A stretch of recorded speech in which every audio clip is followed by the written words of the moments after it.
Hello everyone, good evening. बहुत बहुत स्वागत है आपका अडानी एजुकेशन एकेडमी के इस यूट्यूब चैनल पर। तो हम जो हैं 12th क्लास बायोलॉजी का एनसीईआरटी का चैप्टर नंबर 1 जो है वो पढ़ रहे थे। अगर नए सिलेबस के अनुसार देखा जाए तो ये चैप्टर नंबर 1 ही है। और क्योंकि आपको पता ही है कि एनसीईआरटी के सिलेबस में कुछ बदलाव किया गया है, जिसमें फर्स्ट चैप्टर जो है हमारा जीवों में जनन वो पूरी तरह से हटा दिया गया है। इसी वजह से ये वाला जो चैप्टर है, ये क्योंकि सेकंड चैप्टर है, लेकिन क्योंकि ये अब फर्स्ट चैप्टर वाला हटा दिया है, पूरा फर्स्ट चैप्टर हटा दिया है, इसीलिए इसको हम अब फर्स्ट चैप्टर ही मानेंगे। तो ये हमने स्टार्ट कर दिया है, उसमें हमारी बहुत सारी क्लासेस हो चुकी हैं, जिसमें हमने बहुत सारा मैटर पढ़ लिया है। जैसे कि पुष्प की संरचना क्या है, पुष्प के अंदर कौन कौन से भाग होते हैं, नरजन्नांग क्या होता है, मादा जन्नांग क्या होता है, और नरजन्नांग की पूरी संरचना हमने पढ़ ली है कि नरजन्नांग जो होता है वो किसे कहते हैं, पुंकेसर को नरजन्नांग कहते हैं। पुंकेसर के कितने भाग होते हैं? पुंकेसर के 3 भाग होते हैं, पुतंतु, परागकोश और योजी। और उसके बाद में हमने परागकोश की संरचना कंप्लीटली पढ़ ली है। और परागकोश के अंदर एक बहुत ही महत्वपूर्ण संरचना का निर्माण होता है, जिसे अपन क्या कहते हैं, परागकण कहते हैं। परागकण की संरचना भी हमने पढ़ ली है, लघु बीजाणुओं की संरचना हमने पढ़ ली है, परागकोश का स्फुटन हमने पढ़ लिया है, परागकोश किस प्रकार से बाहर आता है ना, उसकी संरचना वगैरह सब कंप्लीट हो गया। ठीक है ना। अब हमें पढ़ना क्या है, अब हमें इसका नेक्स्ट पार्ट पढ़ना है, जो कि आज हम पढ़ेंगे मादा जायांग के बारे में, या मादा जन्नांग जिसे अपन जायांग कहते हैं, उसके बारे में आज हमें कंप्लीटली पढ़ना है। क्योंकि नरजन्नांग हमारा कंप्लीट हो गया है, मादा जन्नांग अब हमें पढ़ना है, तो उसके बारे में आज हम पढ़ेंगे। लेकिन उससे पहले मैं आपको बता देना चाहती हूँ कि जिन बच्चों ने अभी तक कोर्स नहीं खरीदा है, वो जल्दी से जल्दी कोर्स परचेज कर लीजिए। 2024 के बैच के लिए हमने कोर्स लॉन्च कर दिया है ऐप के ऊपर। अडानिया ऐप के ऊपर कोर्स लॉन्च हो चुका है और इसकी कई क्लासेस जो है वो हो चुकी हैं। अभी क्लासेस स्टार्ट हो चुकी है, तो आप भी फटाफट से कोर्स परचेज कर लीजिए। इसकी फीस जो है इस बार भी बहुत ही कम रखी गई है। बच्चों को ध्यान में रखते हुए इसकी फीस जो है बहुत कम रखी गई है। ठीक है ना। ऑफलाइन में यही फीस कई हजारों में हो सकती है, लेकिन ऑनलाइन की मात्र कितनी रखी गई है, 999 रुपए जो है इसकी फीस रखी गई है। 999 रुपए कोई ज्यादा फीस नहीं है। इसी के अंदर आपको बहुत सारा मैटर मिलने वाला है। क्या क्या आपको मैटर मिलेगा, तो इसी के अंदर आपको मिलेंगी पीडीएफ नोट्स मिलेंगे। और वो पीडीएफ नोट्स जो है, जो कि मैं आज आपके लिए लेकर भी आई हूं, और मैं आपको बताऊंगी कि किस प्रकार के नोट्स आपको दिए जाएंगे। तो पीडीएफ नोट्स वो नोट्स हैं जो मैंने खुद ने बनाए हैं, और वो नोट्स आपको दिए जाएंगे। इसके अलावा आपको मिलेगी लाइव क्लासेस, और ये जो लाइव क्लासेस है रोजाना मॉर्निंग में 7 बजे हो रही है, चल रही है। बहुत सारे बच्चे जुड़ गए हैं ऐप से, और बहुत सारे बच्चों ने कोर्स खरीद लिया है, और वो रोजाना इन क्लासों को अटेंड कर रहे हैं। इसके अलावा आपको क्या मिलेगा, इसके अलावा आपको मिलेगा टॉपिक वाइज टेस्ट सीरीज मिलेगी आपको। और इन टेस्ट सीरीज को आप जो है, आप टेस्ट देकर आप पता कर सकते हैं कि आपका कितनी तैयारी जो है आपकी हो चुकी है और कितनी बाकी है। हर एक आपका जो टॉपिक होगा, या हर एक चैप्टर के बाद में आपका टेस्ट लगाया जाएगा, और वो टेस्ट जो है ना, उसमें बहुत सारे क्वेश्चंस होंगे, बहुत सारे ढेरों क्वेश्चंस होंगे, जिनको आप सॉल्व कर कर आप अपनी तैयारी का अनुमान लगा सकते हैं। तो ये सब कुछ जो है केवल और केवल 999 रुपए में आपको मिल रहा है। ऐप डाउनलोड कीजिए, अडानिया ऐप, और उस पर फटाफट से कोर्स परचेज कर लीजिए। क्योंकि लाइव क्लासेस और रिकॉर्डेड क्लासेस भी हमने रखी हुई है। पिछले साल की जो रिकॉर्डेड क्लासेस है, हमारा बैच जो है उसके ऊपर रिकॉर्डेड, अडानिया ऐप के ऊपर रिकॉर्डेड क्लासेस भी हैं। उसकी फीस जो है वो केवल और केवल 500 रुपए ही है। लेकिन जिन बच्चों को लाइव क्लासेस चाहिए, लाइव क्लासेस चाहिए, तो उनके लिए जो है वो फीस है अपनी 999 रुपए। ठीक है, उसमें आपको रोजाना लाइव क्लासेस मिल जाएगी। बाकी उन क्लासेस के अंदर जो है रिकॉर्डेड आपको वीडियोस जो हैं वो मिल जाएंगे। ठीक है, चलिए नेक्स्ट देखते हैं अपन क्या आज का टॉपिक हमारा। और आज का टॉपिक जो है वो क्या है, मादा युग्मकोद्भिद। क्या है हमारा टॉपिक आज का, मादा युग्मकोद्भिद की संरचना, या मादा युग्मकोद्भिद के बारे में अपने को पढ़ना है। अब देखिए, मादा युग्मकोद्भिद के अंदर ही हमें क्या पढ़ना है भैया, हमें पढ़ना है इसके अंदर क्या, अंडक की संरचना, या मैं यूं कहूं कि इसी को हम अंडक को ही हम, चलिए मैं पहले लिख लेती हूँ, यहाँ पर लिख रही हूँ अंडक की संरचना। अब अंडक क्या होता है, या बच्चों ने ये भी पढ़ रखा है जायांग। जायांग और अंडक मैंने बता दिए हैं कि अंडप किसे कहेंगे और जायांग किसे कहेंगे। जायांग का मतलब ही होता है मादा जननांग, जो पुष्प का मादा जननांग है उसे अपन क्या कहते हैं, जायांग कहते हैं। और मैंने आपको ये भी बताया था कि जायांग जो होता है उसका अगर एकल रूप है, अकेला ही अगर जायांग है, तो उसे अपन क्या कहेंगे, अंडप कहेंगे। क्या कहेंगे, इसी को अपन अंडप कहेंगे। अगर बहुत सारे अंडप मिल जाए तब उसे क्या कहेंगे, जायांग, और जायांग का एकल रूप जो है वो क्या कहलाएगा, अंडप कहलाएगा। ठीक है ना। इसके अलावा इसी अंडप को अपन एक और नाम देते हैं, इसी को अपन कहते हैं गुरु बीजाणु पर्ण। क्या बोलते हैं, गुरु बीजाणु पर्ण। गुरु बीजाणु पर्ण भी इसी को कहा जाता है। किसको कहा जाता है, अंडप को ही गुरु बीजाणु पर्ण भी कहा जाता है। ठीक है। मादा युग्मकों विधि क्या है वो आगे पढ़ेंगे, लेकिन सबसे पहले इसके अंदर हम पढ़ेंगे अंडप या गुरु बीजाणु पर्ण। तो देखिए, जैसा कि हमने परागकोश की संरचना, या हम यूं कहें कि पुंकेसर की संरचना जब हमने पढ़ी थी, या मैं यूं कहूं ज्यादा बेटर रहेगा कि जब हमने नरजन्नांग के बारे में पढ़ा था, तो नरजन्नांग के अंदर जो है, नरजन्नांग को हम क्या कहते हैं, पुंकेसर कहते हैं। और पुंकेसर को ही हमने क्या बोला था, जो पुंकेसर हमारी संरचना थी, ये जैसे ये पुंकेसर था, ठीक है ना, इसी पूरी इस संरचना को हमने एक तो नाम दिया था पुंकेसर। और अगर इसी प्रकार के बहुत सारे पुंकेसर आपस में मिल जाए तब उसको क्या कहा जाता है, पुमंग कहा जाता है। ठीक है ना। तो पुमंग भी नरजायांग ही है, पुमंग भी क्या है, नरजायांग ही है। इसी के अलावा पुंकेसर को ही हमने क्या कहा था, लघु बीजाणु पर्ण कहा था। क्या कहा था हमने, लघु बीजाणु पर्ण कहा था। किसे कहा था, पुंकेसर को ही हमने क्या कहा था, लघु बीजाणु पर्ण कहा था। ठीक है ना। ये बात समझ में आई ना कि पुंकेसर ही क्या है, हमारा लघु बीजाणु पर्ण है। इसी तरह से अगर देखो नरजन्नांग को हम लघु बीजाणु पर्ण कह रहे हैं, तो क्या मैं मादा जायांग को या मादा जननांग को क्या मैं गुरु बीजाणु पर्ण नहीं कह सकती क्या, बिल्कुल कह सकती हूँ। नरजन्नांग को मैं क्या कह रही हूँ, गुरु बीजाणु पर्ण कह रही हूँ। तो क्या मैं जो मादा जननांग है अपना, जिसे अपन कहते हैं जायांग, जिसकी संरचना अभी हम पढ़ेंगे, उसको हम ये कह सकते हैं ना कि ये गुरु बीजाणु पर्ण है। लघु बीजाणु पर्ण इसलिए कह रहे हैं उसको क्योंकि उसमें लघु बीजाणु का निर्माण होता है। किसमें, पुंकेसर के अंदर लघु बीजाणु का निर्माण होता है ना, इसीलिए पुंकेसर को लघु बीजाणु पर्ण कहते हैं। उसी तरह से अंडप को हम गुरु बीजाणु पर्ण या जायांग को हम गुरु बीजाणु पर्ण इसलिए कह रहे हैं क्योंकि इसमें किसका निर्माण होगा, गुरु बीजाणु का निर्माण होगा। किसका, गुरु बीजाणु का निर्माण होगा। इसी वजह से हम इसे गुरु बीजाणु पर्ण भी कहते हैं। ये चीज आपको अपनी कॉपी में नोट कर लेनी है। ठीक है ना। चलिए, अब ये तो अपना काम खत्म हो ही गया है, अपने को पता है ये पुंकेसर तो अपन ने पढ़ ही लिया है, तो इसको क्या पढ़ना। अब हमें पढ़ना क्या है, अब हमें पढ़ना है अपना गुरु बीजाणु पर्ण या अंडप की संरचना। तो क्या होती है गुरु बीजाणु पर्ण या अंडप, तो यहाँ पर ध्यान से देखेंगे। मैं यहाँ पर डायग्राम बना रही हूँ गुरु बीजाणु पर्ण का। कैसा डायग्राम बना रही हूँ, तो ध्यान से देखिए। मैं कुछ इस प्रकार का डायग्राम बना रही हूँ, और ये जो है ये क्या किसका डायग्राम है भैया, ये गुरु बीजाणु पर्ण का डायग्राम है। किसका है ये, गुरु बीजाणु पर्ण का। या फिर ये क्या हो गया, अपना अंडप हो गया। क्या हो गया, अंडप हो गया। इसके जो है, जो अंडप होता है या गुरु बीजाणु पर्ण जो होता है, इसके कितने भाग होते हैं, इसके 3 भाग होते हैं। कितने भाग होते हैं, इसके 3 भाग होते हैं। कौन कौन से भाग होते हैं, तो देखिए यहाँ पर लिखते जाएंगे। जो सबसे ऊपरी भाग, जो फूला हुआ भाग है, सबसे ऊपर का जो फूला हुआ भाग है, इसको हम कहते हैं क्या, इसको हम कहते हैं वर्तिकाग्र। क्या बोलते हैं इसको, वर्तिकाग्र बोलते हैं। जो ऊपरी सबसे फूला हुआ भाग जो है वो अपना क्या कहलाएगा, वर्तिकाग्र कहलाएगा। तो मैं यहाँ भी लिख लेती हूँ, इसके कितने भाग हो गए, 3। 3 में से पहला हो गया वर्तिकाग्र। ठीक है ना।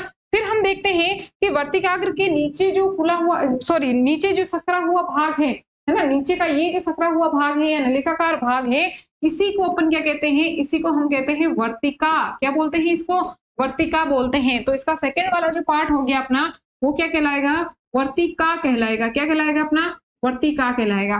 ठीक है ना। अब हम देखते हैं कि जो इसका सबसे लास्ट वाला जो फूला हुआ जो ये भाग है, आपको फूला हुआ भाग दिखाई दे रहा है, इसको हम क्या कहते हैं, तो इसको हम कहते हैं अंडाशय। क्या बोलते हैं इसको, अंडाशय।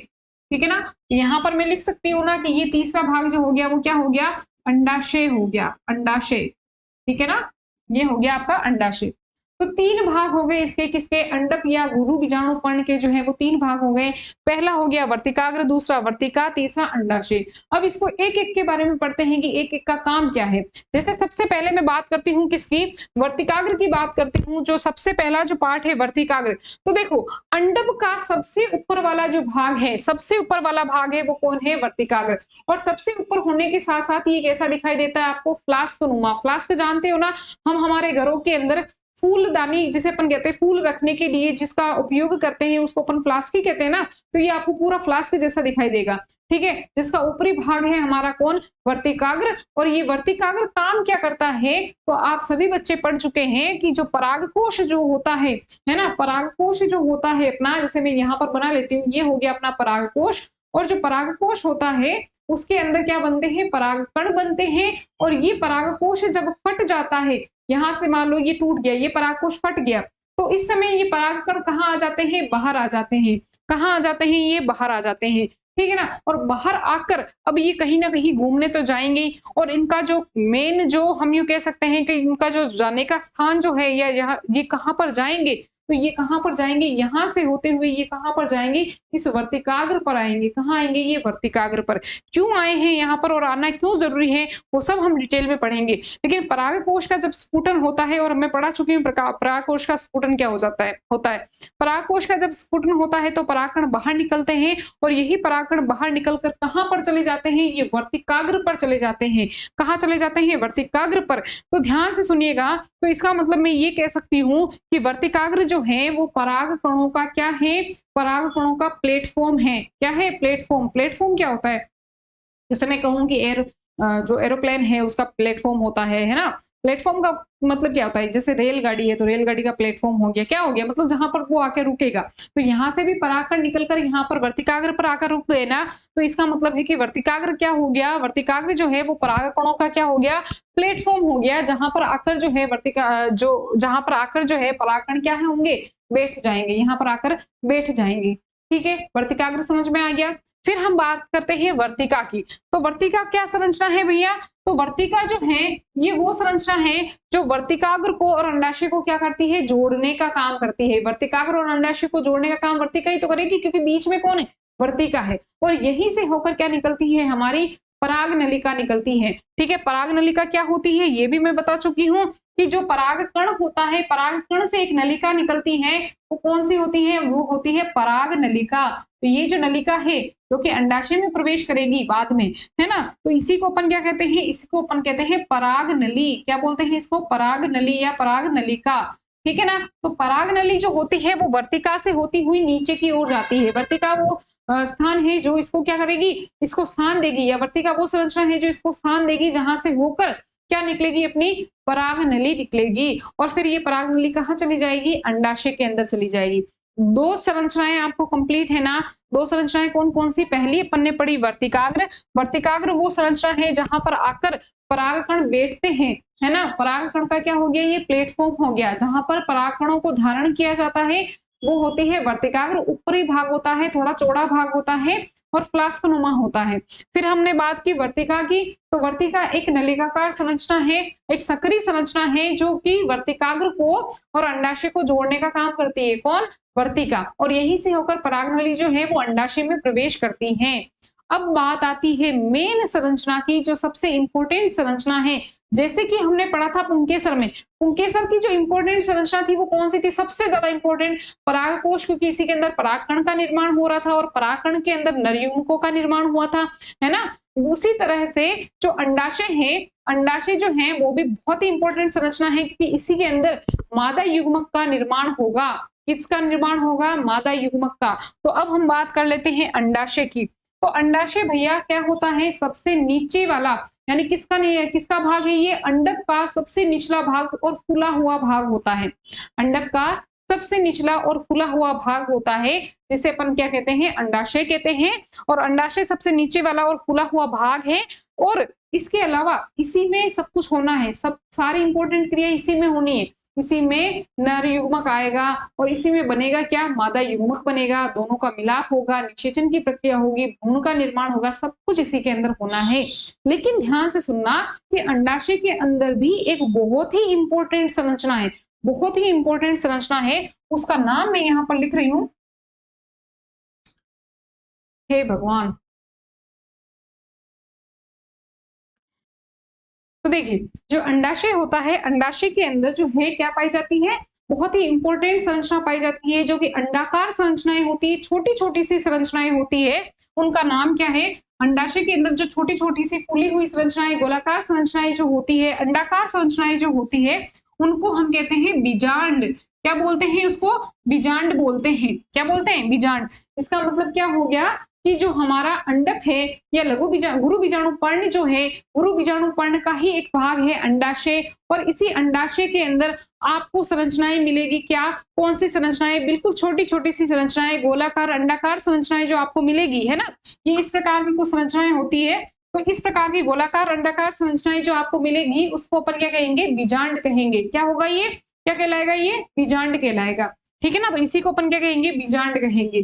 ठीक है? अब अपने को मेन इंपॉर्टेंट जो संरचना पढ़नी है आज की, बहुत ही इंपॉर्टेंट संरचना, वो पढ़नी है अपने को। क्या? बीजांड की संरचना। बीजांड की संरचना आपके एग्जाम में पूछी जा सकती है, बोर्ड एग्जाम से में पूछी जा सकती है कि बीजांड का सचित्र वर्णन कीजिए, तो वो आपसे पूछी जा सकती है। तो अब अपन पढ़ लेते हैं क्या? बीजांड की संरचना। ठीक है? तो ये रहा आपके सामने एक बीजांड की संरचना का चित्र, और ये जो डायग्राम है आप देख रहे हैं, ये डायग्राम मेरे नोट्स के द्वारा, मैंने खुद ने जो नोट्स बनाए हैं, जो कि ऐप के अंदर उपलब्ध है, और इसके अलावा ऑफलाइन क्लासेस के अंदर जो उपलब्ध करवाए जाते हैं, वहीं से मैंने ये डायग्राम लिया है, क्योंकि मैं जो है ज्यादातर खुद के बनाए हुए डायग्राम का ही यूज करती हूँ। तो ऐसे क्या है कि यूट्यूब के ऊपर हम ज्यादातर नोट्स नहीं ला पाते हैं, क्योंकि इतने ज्यादा नोट्स लाना पॉसिबल नहीं होता है, लेकिन ऑफलाइन क्लासेस में हम लोग इसी का यूज करते हैं। ठीक है? तो ये आपके सामने रहा एक बीजांड की संरचना, एक बीजांड की संरचना आपके सामने दिखाई गई है। ठीक है ना? तो बीजांड की संरचना में आपको क्या-क्या देखने को मिलेगा? पहली चीज तो ये होता कहाँ है? तो ये होता है अपने किसमें? अंडाशय के अंदर। कहाँ होता है ये? अंडाशय के अंदर होता है।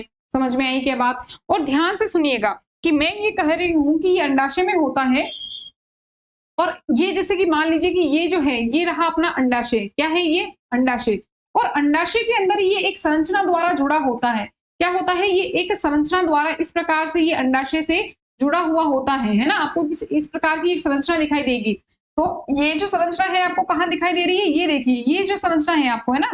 इस प्रकार की जो संरचना है ये दिखाई दे रही है, जिसकी वजह से, या जिस संरचना की वजह से ये किससे जुड़ा होगा? ये अंडाशय से जुड़ा होता है। इस संरचना को अपन क्या कहते हैं? बीजांड व्रंत कहते हैं। क्या कहते हैं? बीजांड व्रंत।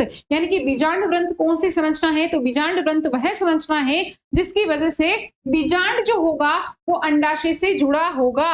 किससे जुड़ा होगा? ये अंडाशय से जुड़ा होगा। समझ में आई क्या बात? बीजांड व्रंत वह संरचना है जिससे बीजांड जो होता है वो अंडाशय से जुड़ा हुआ होता है। ठीक है? चलिए नेक्स्ट देखिए कि अब ध्यान से सुनना कि बीजांड व्रंत जिस संरचना द्वारा, या यूं कह सकती हूँ कि ये क्या हो गया अपना? ये अंडाशय हो गया। ठीक है ना? ये अंडाशय हो गया। और मैं अगर इस डायग्राम में आपको स्पष्ट क्लियर कर दूं कि जैसे मान लीजिए कि ये अपना क्या हो गया? अंडाशय, और ये जो है ना, ये आपको दिखाया गया है, ये वाला, ये संरचना हो गई अपनी क्या? बीजांड व्रंत। क्या हो गया? ये बीजांड व्रंत। अब बीजांड व्रंत जो है वो जिस स्थान से, मैं कह रही हूँ कि अंडाशय की ये इस स्थान से जुड़ा हुआ है, ये इस स्थान से जुड़ा हुआ है ना? इस स्थान से ये अंडाशय से जुड़ा हुआ है। तो जिस स्थान से ये जुड़ा होता है, इसको अपन क्या कहते हैं? इसको अपन कहते हैं अपरा या फिर प्लेसेंटा। क्या बोलते हैं? अपरा या फिर प्लेसेंटा कहते हैं।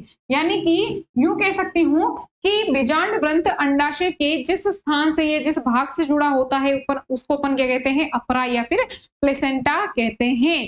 तो अपरा या प्लेसेंटा के द्वारा जो है अंडाशय से कौन जुड़ा होता है? बीजांड व्रंत जुड़ा होता है। ठीक है? बीजांड व्रंत जुड़ा होता है। इसके अलावा अगर आप देखो तो बीजांड व्रंत के अंदर ही आपको एक संरचना देखने को मिलेगी। ये इस प्रकार की कुछ संरचना आपको दिखाई दे रही है। इसको अपन क्या कहते हैं? इसको हम कहते हैं संवहन रज्जु। क्या बोलते हैं इस संरचना को? इस संरचना को बोलते हैं संवहन रज्जु। संवहन रज्जु क्या काम करता है संवहन रज्जु? तो संवहन रज्जु जो है क्या काम करेगा? देखो इसके जस्ट नीचे कौन था? इसके जस्ट नीचे कौन है? प्लेसेंटा है। अभी अभी बताया, जो कि अंडाशय का वह भाग है, यहाँ पर होता है प्लेसेंटा, है ना? जो कि अंडाशय का ही भाग है, जिससे कौन जुड़ा हुआ है? बीजांड व्रंत जुड़ा हुआ है। तो बीजांड व्रंत अंडाशय के जिस भाग से जुड़ा होता है उसको तो अपन ने क्या नाम दिया? प्लेसेंटा नाम दिया। ठीक है? अब ये प्लेसेंटा काम क्या करता है? तो ये पोषण प्रदान करने का काम करता है। जैसे कि आप जो है मानव जनन के अंदर भी एक टॉपिक पढ़ोगे, मानव जनन में ही आप टॉपिक पढ़ोगे प्लेसेंटा के बारे में, तो प्लेसेंटा जो होता है वो भी वहां पर भी क्या काम करता है, पोषण देने का ही काम करता है। और भी बहुत सारे काम होते हैं उसके, है ना। तो बहुत सारे काम में से एक होता है प्लेसेंटा का काम पोषण देने का।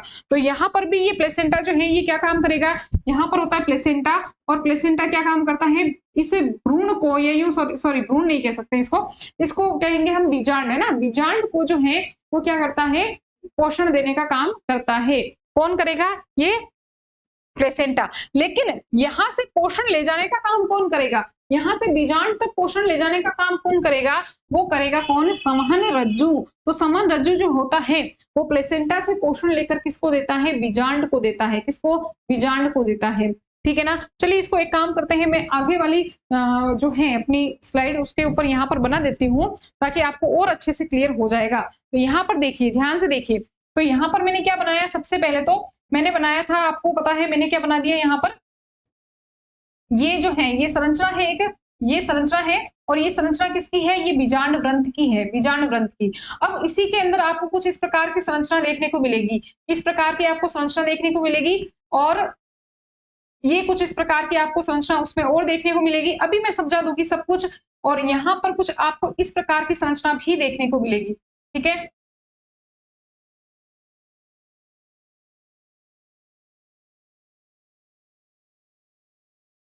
ये आपको दिखाई दे रहा होगा, ये जो चित्र है ये किसका चित्र है, थोड़ा गंदा सा बन गया है, इसको हटा देते हैं अपन थोड़ा।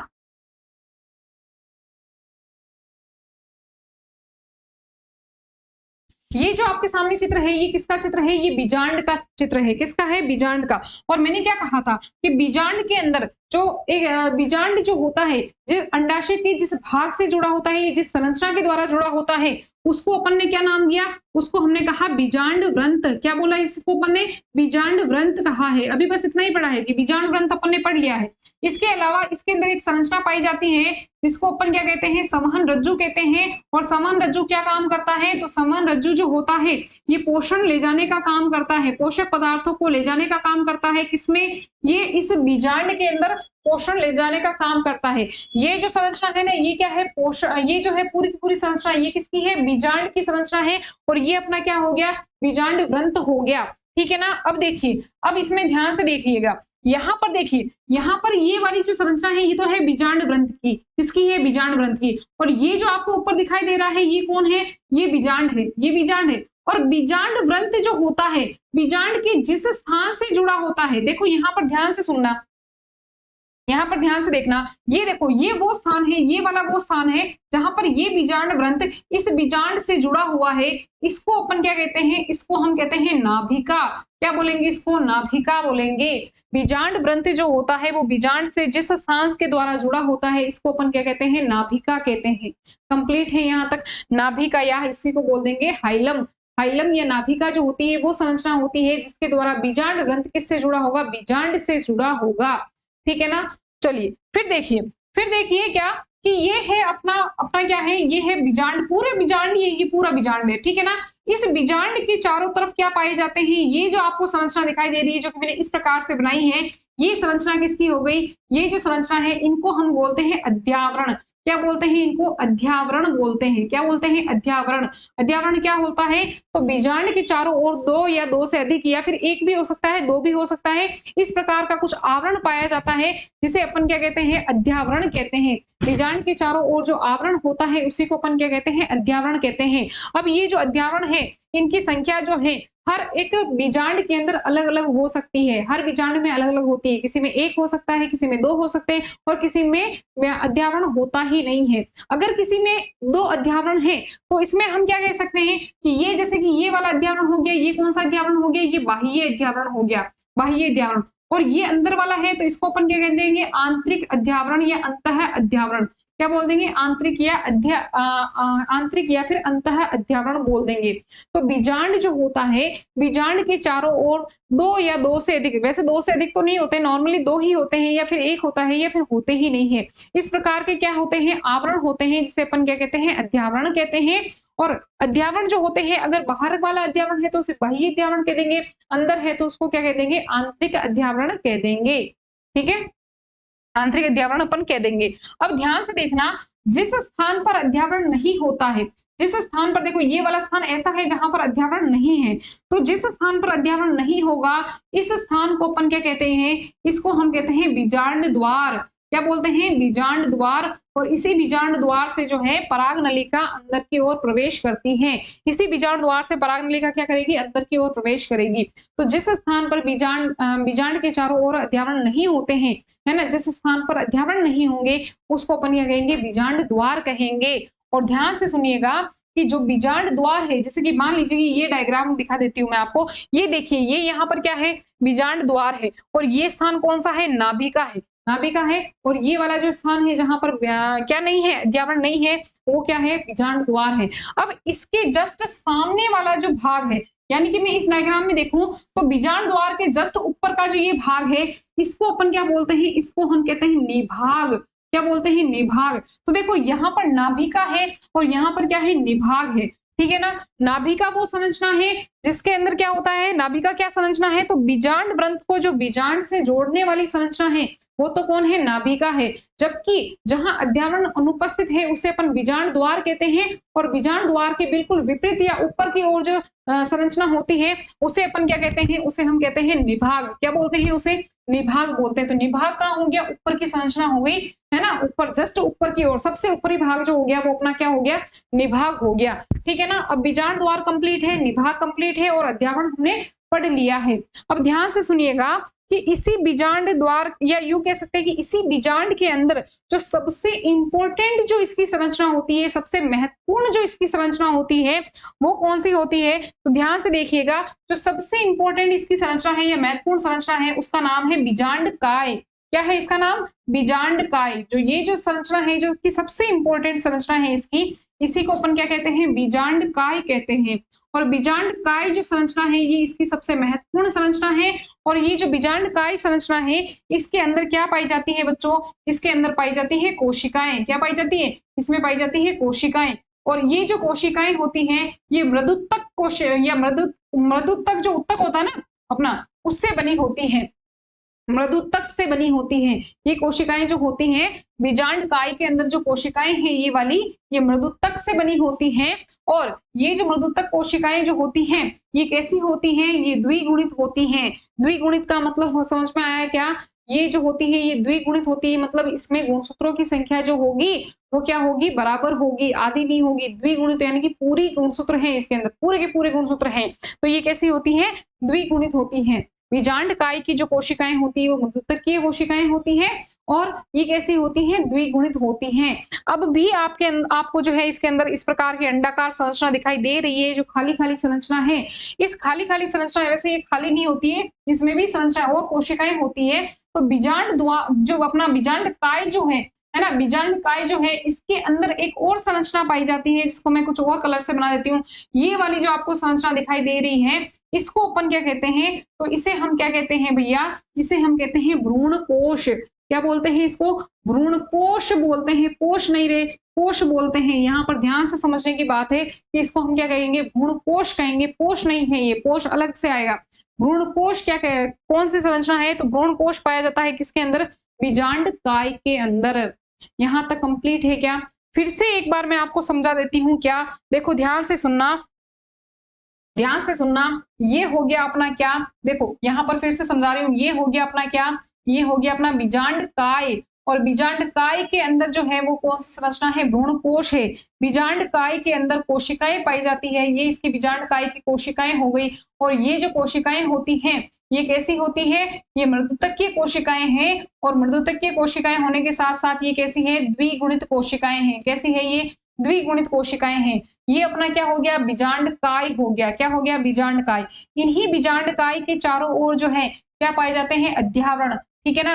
वो एक भी हो सकते हैं और वो दो भी हो सकते हैं। जैसे कि मान लीजिए कि ये दो वाला, मान लीजिए कि ये कौन सा अध्यावरण है? ये मान लीजिए कि दो अध्यावरण वाला है। ठीक है ना? तो एक तो ये वाला अध्यावरण हो गया, एक ये बाहर वाला अध्यावरण हो गया।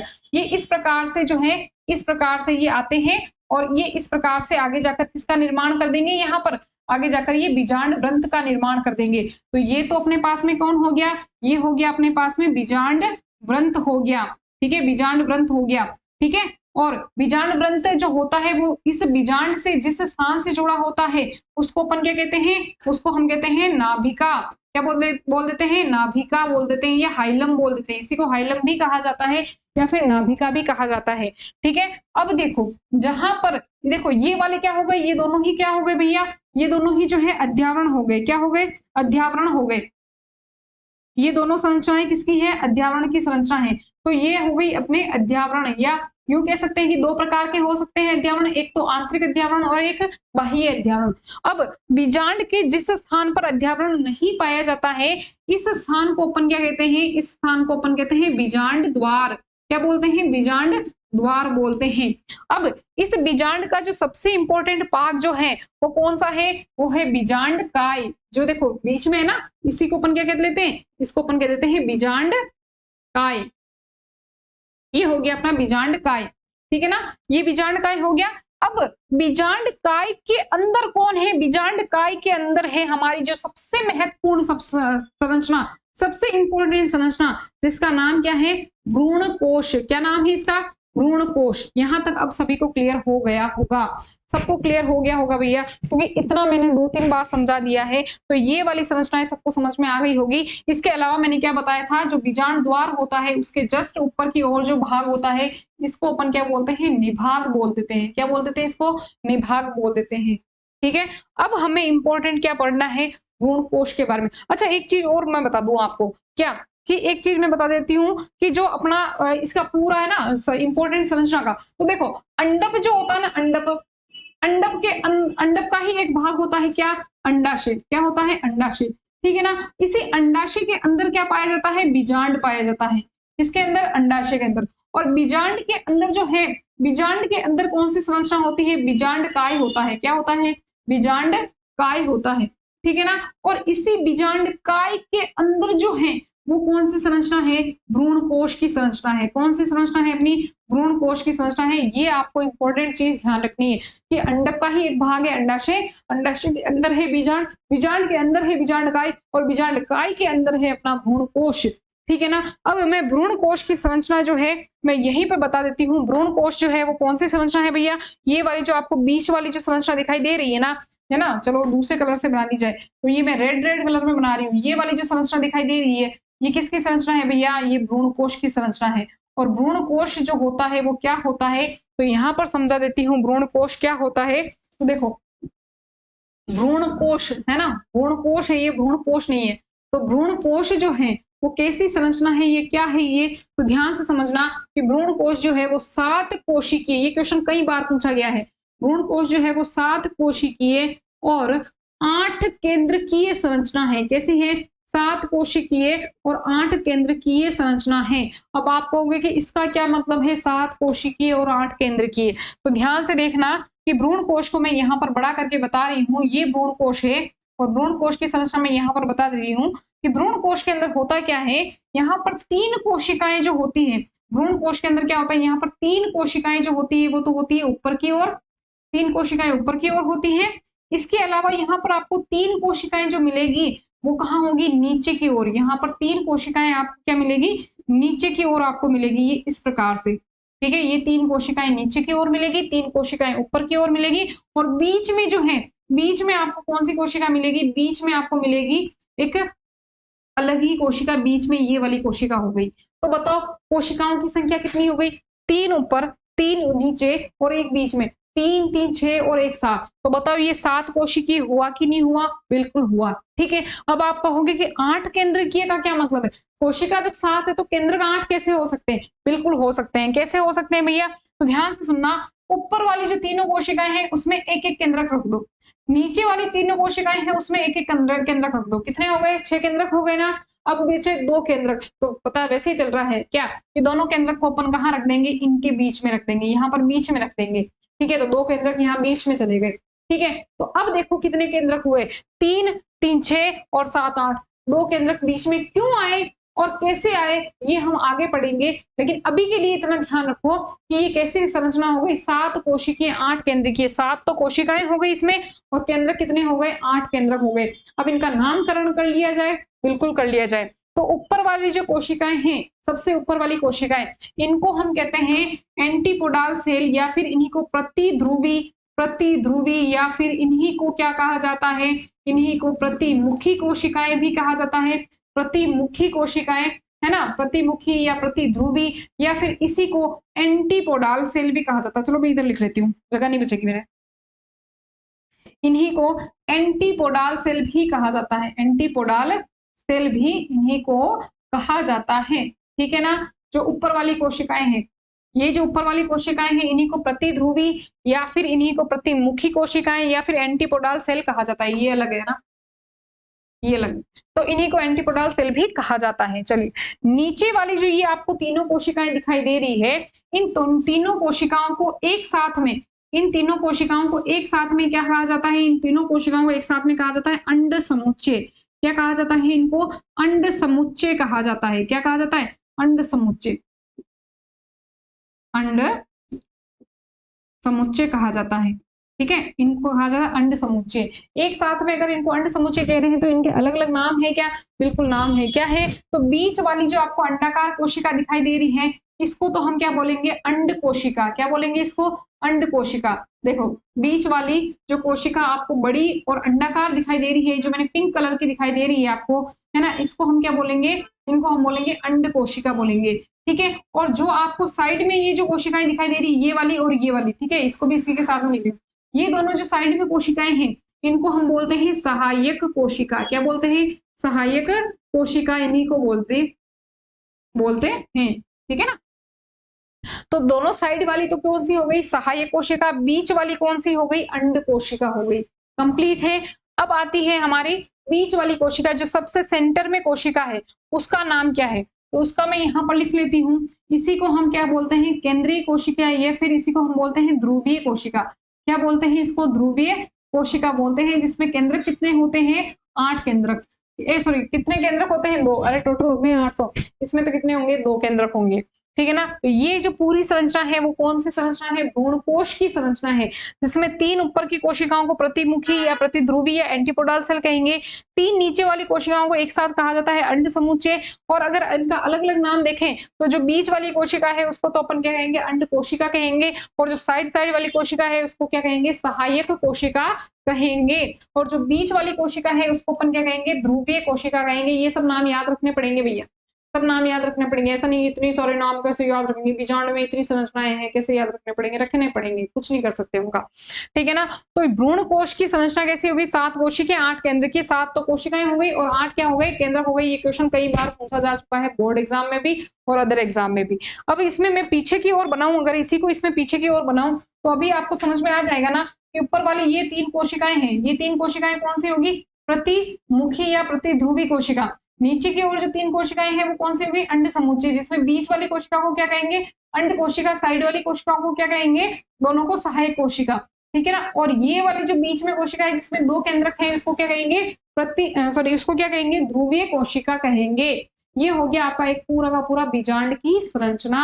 ठीक है ना, कंप्लीट है। अभी इसी को मेरे वाले डायग्राम में अगर मैं देखूं, इसमें भी अपन देख सकते हैं ना, ये वाली 3 और ये बीच में, ठीक है, और ये एक हो जाएगी, 2-3 हो जाएगी नीचे की ओर। ठीक है, ये हो गया आपका बीजांड की संरचना। कितनी बार तो मैंने आपको देखो चलो डायग्राम से बता ही दिया है। अब इसमें आपको पूरा का पूरा डायग्राम आपको देखने को मिलेगा और इसमें आप अच्छी तरह से देख सकते हो, सारी संरचनाएं आपको देखने को मिलेगी। और ये वाला जो है आप स्क्रीनशॉट लेकर अपनी कॉपी के अंदर उतार भी सकते हैं। ठीक है ना, इसमें कोई प्रॉब्लम नहीं है। इसमें आप स्क्रीनशॉट लेकर आप अपनी कॉपी के अंदर ये वाली पूरी की पूरी संरचना जो है वो बना सकते हैं, क्योंकि ज्यादातर जो है बच्चों को प्रॉब्लम आती है संरचना को बनाने में। और अगर आप गूगल से या इनमें से देखोगे तो वो थोड़ा 3D में होता है तो वो बना नहीं पाते। इस संरचना को आप बना सकते हो, जिसमें आपको क्या क्या दिखाई देगा? आपको देखो यहाँ पर दिखाई दे रहा है क्या? यहाँ पर आपको वो संरचना दिखाई दे रही है जिससे अंडाशय से बीजांड जुड़ा हुआ है, जिसे अपन बीजांड ग्रंथ कह रहे हैं। बीजांड ग्रंथ बीजांड के जिस भाग से जुड़ा होता है उसे नाभिका कहते हैं। और बीजांड के चारों ओर जो है क्या पाए जाते हैं? आवरण पाए जाते हैं, जिन्हें अपन क्या कहते हैं? अध्यावरण कहते हैं। अध्यावरण 2 प्रकार के हो जाएंगे। देखो अध्यावरण कौन सा? एक तो बाह्य अध्यावरण और एक हो गया अंतः अध्यावरण। ठीक है ना, इसी के अंदर जहां पर अध्यावरण नहीं होगा उसे अपन बीजांड द्वार कह देंगे, और बीजांड द्वार के जस्ट सामने का या ऊपर का भाग है उसे अपन निभाग कह देंगे। और बीजांड द्वार जो होता है या सॉरी बीजांड जो होता है, बीजांड के अंदर ही एक बहुत ही इंपॉर्टेंट है, आपको ये वाली जो संरचना दिखाई दे रही है, इसे अपन क्या कह देते हैं, बीजांड काय कह देते हैं। और बीजांड काय जो होता है, उसमें कोशिकाएं जो होती है वो मृदुतकीय कोशिकाएं होती है, जो कि 2n टाइप की होती है, द्विगुणित होती है। और इसी के अंदर एक इंपॉर्टेंट संरचना आती है, कौन सी वाली, इसी के अंदर आती है अपनी ये वाली जो संरचना है, आपको दिखाई दे रही है ना, ये वाली जो संरचना है, ये वाली संरचना कौन सी है, तो इसको अपन कहते हैं क्या, भ्रूण कोश कह देते हैं, ये है भ्रूण कोश। ठीक है ना। भ्रूण कोश में 3 कोशिकाएं ऊपर की ओर, जिन्हें प्रतिध्रुवी कोशिकाएं कहा जाता है। 3 कोशिकाएं नीचे की ओर होती है, जिसमें बड़ी कोशिका जो होती है उसमें इसको अंड कोशिका कहा जाता है। और जो दोनों साइड साइड की कोशिकाएं होती है उसको अपन क्या कहते हैं, सहायक कोशिका कहते हैं। ठीक है। और बीच वाली जो कोशिका है इसको ध्रुवीय कोशिका कहते हैं। और इसके अंदर जो केंद्रक होगा, इसमें जो केंद्रक होगा उसको हम द्वितीयक केंद्रक कहते हैं। क्या कहते हैं हम इसे, द्वितीयक केंद्रक कहते हैं। ये आपका संरचना हो गई किसकी, पूरे के पूरे बीजांड की संरचना हो गई। और ये बीजांड किसमें पाया जाता है, ये अंडक के अंदर, जो अंडाशय जो भाग है उस अंडाशय के अंदर ये बीजांड पाया जाता है। इस बीजांड की संरचना को हल्के में ना ले, बहुत ही इंपॉर्टेंट संरचना है और सब कुछ आगे इसी के ऊपर टिका है। मैंने क्योंकि बताया है, क्योंकि यहाँ पर नर युग्मक आएंगे पराग नलिका के द्वारा, यहीं पर निषेचन की क्रिया होगी, सब कुछ इसी में होगा, भ्रूण बनना, भ्रूण कोश बनना। तो ये वाली संरचना इसलिए इंपॉर्टेंट हो जाती है, तो इसलिए आपको इसको ध्यान में रखना है। ठीक है। चलिए, अब ये तो हो गई अपनी पूरे की पूरी बीजांड की संरचना। अब देख लेते हैं अपन क्या, अब हम देख लेते हैं कि जो हमारे बीजांड जो होते हैं वो कितने प्रकार के होते हैं। तो उसके लिए मैंने एक पीडीएफ बना रखी है अपने नोट्स की, तो इसी वजह से उसी के अंदर मैं आपको समझा देती हूँ। नोट्स की जो पीडीएफ है उसमें आपको डायग्राम भी मिल जाएंगे और उसमें आपको नोट्स भी मिल जाएंगे। ठीक है। तो ये तो हमारे बच्चे हैं, जो हमारे कोचिंग के बच्चे हैं, जो कि टॉपर्स हैं यहाँ पर, तो उनका है। और ये जो है ये आपके सेकंड चैप्टर की पीडीएफ है, जो कि मैंने खुद ने बनाई है। और ये नोट्स मैं पहले भी बता चुकी हूँ आपको। ये नोट्स आपको पीडीएफ के रूप में जो है इस पे आपको ऐप के ऊपर मिल जाएंगे, है ना। सारे के सारे नोट्स आपको ऐप के ऊपर मिल जाएंगे। इसमें देखिए ये वाली पुष्प की संरचना है, जो मैं आपको पहले बता चुकी हूँ। पुष्प का डायग्राम भी मैं आपको बता चुकी हूँ। पुष्प किसे कहते हैं ये भी मैं आपको लिखवा चुकी हूँ, और मैंने डेफिनेशन भी लिखवाई थी और बताया भी था। इसके अलावा जो है देखिए, ये पुष्प की संरचना है पूरी की पूरी, और ये सारे के सारे नोट्स है। इसके अलावा मैंने आपको बताया था नर पुष्प क्या होता है, मादा पुष्प क्या होता है, इनकी संरचना भी मैंने आपको बताई थी, और इनकी ये डेफिनेशन है। तो आप बना सकते हो नोट्स, है ना। ठीक है। इसके अलावा जो है ये रहा अपना परागकोश, याद है ना, परागकोश की संरचना पढ़ी थी अपन ने। तो ये परागकोश की संरचना है ना। इसका सारा नाम वाम सब कुछ पूरा क्लियर है इसके अंदर, नाम सहित जो है वो आपको डायग्राम और नोट्स आपको मिल जाएंगे। ये है परागकोश की संरचना, जिसमें बाह्य त्वचा एपिडर्मिस होती है। ठीक है। भित्तियां जो होती है अंतःस्थीशियम, है ना, मध्य स्तर वगैरह, ये सब आपको यहाँ पर मिल जाएंगे। अगर आपको ये नोट्स चाहिए तो आपको अडानिया ऐप डाउनलोड करना पड़ेगा, और वहां पर आपको जो है ये नोट्स मिल जाएंगे। लेकिन उसके लिए हाँ, ये उसमें कोर्स के साथ में मिलेंगे ये वाले नोट्स जो है। बाकी अदर नोट्स आपको फिर भी और मिल सकते हैं दूसरे वाले, लेकिन ये नोट्स जो है ना वो आपको मिलेंगे कोर्स के साथ में मिलेंगे, क्योंकि ये बिना कोर्स में देती नहीं। बहुत ही इंपॉर्टेंट नोट्स है और बहुत ही डिटेल में नोट्स है। ठीक है ना। ये भित्तियों के साथ में डायग्राम है, और ये अंदर की ओर क्या है आपको पता ही है, लघु बीजाणु धानियां है। ठीक है। चलिए, अब अपने को पढ़ना क्या है खास वो देख लेते हैं अपन। ये है बीजाणु, इसके देखिए, अच्छा इसके बारे में भी मैंने आपको बताया था लास्ट क्लास में ना अपनी, उसमें मैंने बताया था परागपिंड क्या होता है, बहु बीजाणुता क्या होती है, और परागपिंड का डायग्राम भी मैंने आपको बनाया था, बताया था इसी प्रकार का होता है ना। फिर उसके बाद में हमने परागकोश का स्फुटन पढ़ा था। ठीक है। तो सारे जितने भी, देखो मैं आपके लिए कोई भी टॉपिक छुड़ा नहीं रही हूँ, मैं भले ही यूट्यूब पे पढ़ा रही हूँ, लेकिन आपका कोई टॉपिक छूट नहीं रहा है। जितना मैं ऑफलाइन में देती हूँ उतना ही मैं आपको ऑनलाइन में भी अभी यहाँ पर दे रही हूँ। लेकिन हाँ, आगे की हम गारंटी नहीं ले सकते हैं कि आगे भी सब कुछ इसी प्रकार से आपको मिलेगा, क्योंकि इतना टाइम मिल नहीं पाता है अभी। फिर भी थोड़ी क्लासें कम है, क्योंकि अभी बच्चों के एग्जाम्स हुए हैं जस्ट, तो हमने अभी ऑफलाइन क्लासेस जो हैं अभी मतलब ज्यादा ऑफलाइन क्लासेस स्टार्ट नहीं की है, कुछ ही स्टार्ट की है।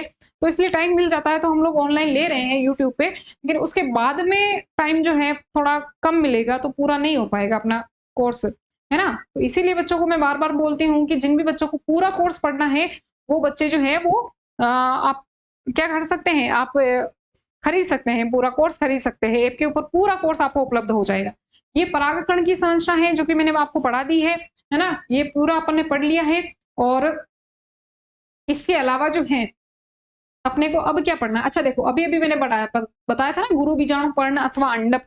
क्या होता है गुरु बीजाणु पर्ण अथवा अंडप? इसकी सारी डेफिनिशंस हैं, ठीक है? वर्तिकाग्र वर्तिका क्या होती है, इसके बारे में भी पूरा-पूरा लिखा गया है, ठीक है? और ये जो है, ये किसके भाग है भैया? ये जो है अपने अंडाशय हैं, और अंडाशय के चित्र भी इसमें दिखाए गए हैं कि किन-किन में कौन-कौन सा अंडाशय पाया जाता है। तो ये सारे के सारे अंडाशय के डायग्राम भी आपको वहाँ पर मिल जाएँगे, क्योंकि ये एनसीईआरटी में दे रखा है, ठीक है? और इतना आपको पता है कि मैं उस पे नहीं बना सकती हूँ, क्योंकि इस पे बनाना पॉसिबल नहीं हो पाता है ना, बोर्ड के ऊपर इतने सारे डायग्राम बनाना, फिर उनको समझाना, ठीक है? तो अब ये है अपने पास में क्या, बीजांड की संरचना, जो अभी-अभी बताई थी मैंने, ये बीजांड की संरचना है। और बीजांड की संरचना में ये जो है, ये डबल बार हो गया थोड़ा, और ये जो है आपके पूरा इसका वर्णन दे रखा है कि बीजांड क्या होता है और बीजांड में कौन-कौन से पार्ट होते हैं, ये पूरा का पूरा वर्णन दे रखा है।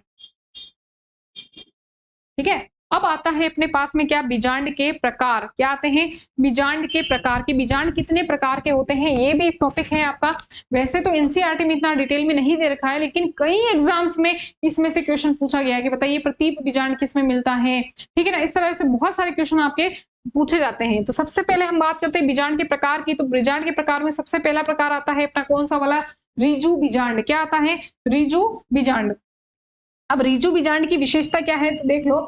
ऋजु बीजांड के अंदर क्या होता है भैया, तो जब बीजांड में बीजांड द्वार, निभाग और बीजांड वृत्त एक सीध रेखा में हो। देखो, ये रहा बीजांड द्वार, ये रहा नाभिका, ठीक है ना? ये सब जब एक ही सीध में है, एक ही सीध में है ना, बिल्कुल है, ठीक है ना? तो इसको अपन ये कहेंगे ऋजु बीजांड कहेंगे। बीजांड द्वार हो गया, निभाग हो गया, नाभिका हो गई, ठीक है ना? बीजांड वृंत, ये रहा बीजांड वृंत, जब एक ही सीध में हो तो अपन इसको क्या कहेंगे, ऋजु बीजांड कहेंगे। इस प्रकार का बीजांड कैसा होता है? सीधा होता है। कैसा होता है? देखो बिल्कुल सीधा है ना, ये सीधा दिखाई दे रहा है ना, बिल्कुल दिखाई दे रहा है। तो ये कैसा होता है? सीधा और खड़ा हुआ सा होता है, ठीक है ना? और इसके अगर एग्जाम्पल देखें तो ये किसमें होता है? ये पॉलीगोनेसी और पाइपेरेसी कुल के पौधों के अंदर और अधिकांश जिम्नोस्पर्म के अंदर यही बीजांड पाया जाता है। ये एग्जाम्पल पूछे जाते हैं इसके, एग्जाम्पल बहुत पूछे जाते हैं कि बताइए इसके ऋजु बीजांड के उदाहरण बताइए, ठीक है ना? चलिए अब नेक्स्ट देख लेते हैं कौन सा वाला बीजांड अपना, तो ये आ रहा है अपना प्रतीप बीजांड, और इसी को अपन ने पढ़ा भी था, ठीक है? इसकी संरचना अपन पढ़ चुके हैं वैसे, क्योंकि अपन ने जो अभी संरचना पढ़ी थी ना, वो इसी की संरचना थी, ठीक है ना? ये रहा अपना प्रतीप बीजांड। इस प्रतीप बीजांड की क्या विशेषता है भैया, फटाफट से पढ़ लेते हैं कि इसमें बीजांड वृंत की पार्श्विक वृद्धि, एक तरफा वृद्धि हो जाती है, एक साइड में वृद्धि हो जाती है, ठीक है ना? जिसके कारण बीजांड घूम कर कितना हो जाता है, 180 डिग्री। अभी उसमें सीधा था ना, इसमें थोड़ा घूम जाएगा, उल्टा हो जाएगा, मतलब उसमें सीधा था, इसमें उल्टा हो जाता है। और क्योंकि एक तरफा वृद्धि हुई है, इसलिए ये पूरा उल्टा नहीं हुआ है, सिर्फ एक तरफ से उल्टा हुआ है। बाकी बीजांड वृंत वो का वो ये, बीजांड वृंत नीचे का नीचे रहेगा, ठीक है ना? तो उल्टा हो जाता है, जिससे बीजांड द्वार हाइलम के निकट आ जाता है। ये बीजांड द्वार है ना, ये किसके पास में आ जाएगा, हाइलम के पास में, यानी कि ये नाभिका है ना, ये देखो यहाँ पर अपन ने बताया था ना कि ये नाभिका है, और हाइलम वो स्थान है जहां से बीजांड वृंत जो होता है वो बीजांड से जुड़ता है। इसलिए देखो ये इसके पास में आ गया, कौन, बीजांड द्वार बीजांड वृंत के पास में आ गया और हाइलम के पास में आ गया, ठीक है ना? इसके उदाहरण क्या हो जाएंगे, तो आवृत बीजी पादपों के कुल जो है 82% कुल के अंदर जो है वो पाया जाता है। कौन सा वाला बीजांड, प्रतीप बीजांड। और जो हमने संरचना पढ़ी है वो भी किसकी है, प्रतीप बीजांड की ही है, ठीक है ना? हमने जो संरचना पढ़ी है वो भी प्रतीप बीजांड की है। चलिए ये हो गया आपका प्रतीप बीजांड। फिर उसके बाद में आप देखिए डबल बार कैसे आ रहा है, चलो कोई बात नहीं। ये आता है आपका वक्र बीजांड। कैसा है? ये वक्र बीजांड है। और इसमें क्या होता है, तो इसमें ध्यान से देखिएगा कि इसके अंदर जो है, इसमें जो है बीजांड द्वार एवं निभाग एक सीध में नहीं होते हैं, निभाग बीजांड वृंत के समकोण पर स्थित होता है। देखो यहाँ पर निभाग जो है, यहाँ पर कहीं पर निभाग रहेगा, और ये जो है बीजांड वृंत के क्या होगा, निभाग बीजांड वृंत के कैसा रहेगा, समकोण के ऊपर रहेगा।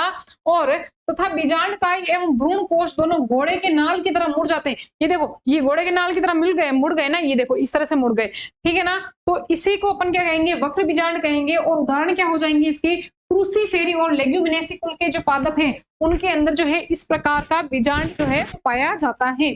चलिए नेक्स्ट देख लेते हैं अपन क्या, अनुप्रस्थ बीजांड। अनुप्रस्थ बीजांड क्या होता है, तो इसमें बीजांड काय, बीजांड द्वार और निभाग ये सब है बीजांड वृंत के साथ में समकोण पर स्थित होते हैं। ये सारी चीजें किसके, बीजांड वृंत के समकोण पर। अगर आप इसको देखो तो ये समकोण बनाता हुआ आपको नजर दिखाई देगा। इसको अपन क्या कहते हैं, अनुप्रस्थ बीजांड कहते हैं। इसके एग्जाम्पल कौन से हो गए, एलिस मेसी, है ना, ब्यूटोमेसी, इन कुल के पादप जो हैं वो इसके एग्जाम्पल हो गए किसके, अनुप्रस्थ बीजांड के।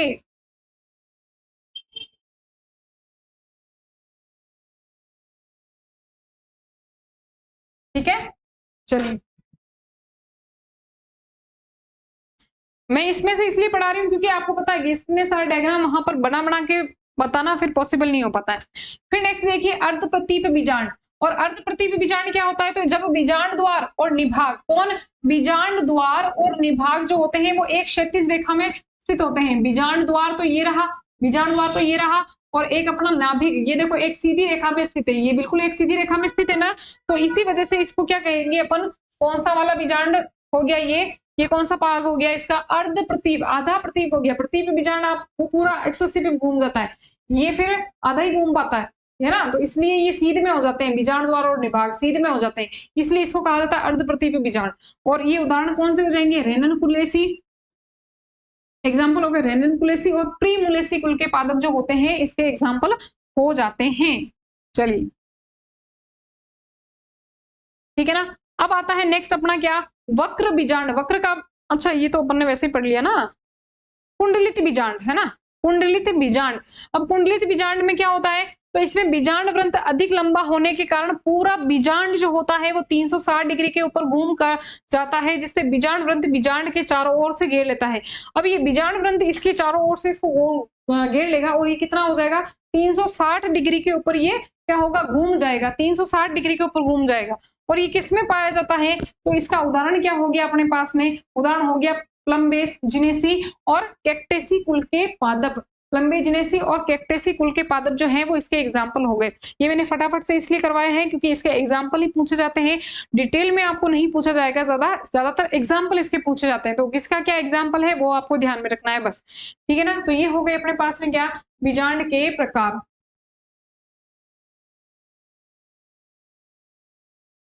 चलो